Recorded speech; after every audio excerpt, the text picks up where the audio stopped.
All right. Someone asked earlier this week they can't get their floats to stand up and wondering how to fix that. First of all, let me show you my basic rig. Tie your hook at the end of the float. Hook, fly, lure, bait, night crawlers, crickets, whatever you want. Tie it down here at the bottom. A little bit up from that, you're going to tie a split shot, but I'll come back to that a little later. Then you have your float. The end of yours may look a little different because I change this component from time to time, experimenting. And then above that, you're going to have a single 6mm bead is best.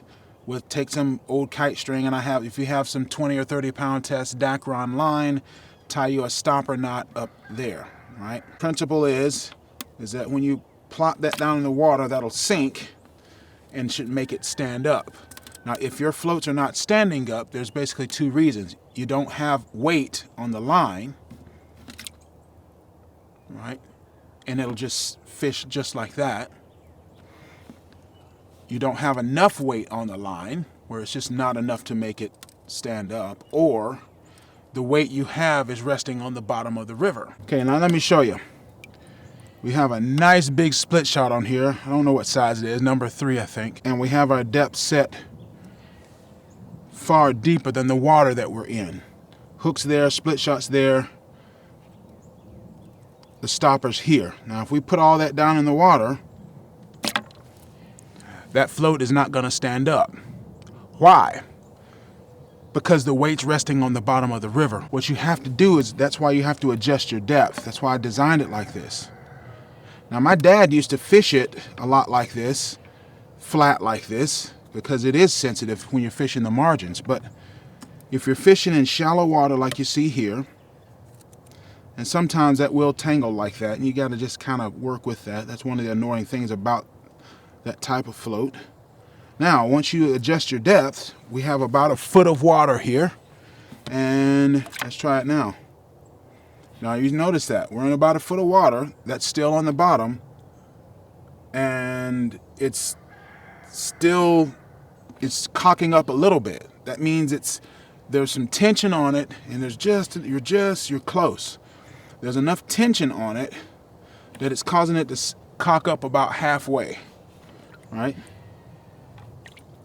Well, you know that the water is less than that deep, so you're gonna have to adjust it even more. A lot of times the waters you're fishing are not anywhere near as shallow as you think, as deep as you think they are. So you just keep adjusting it. Bam.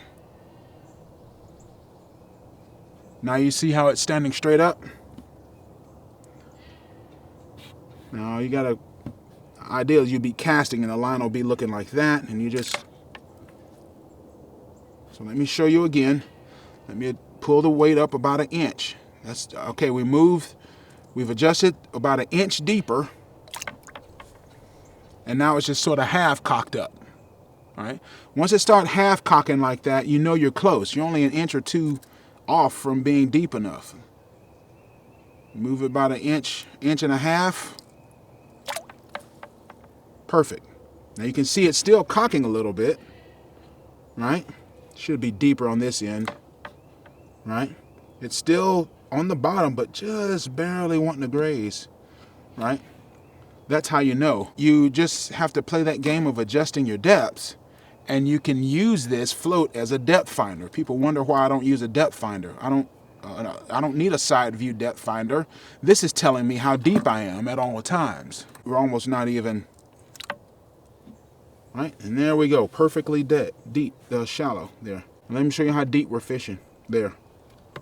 If we were on the river, that's how deep we'd be fishing.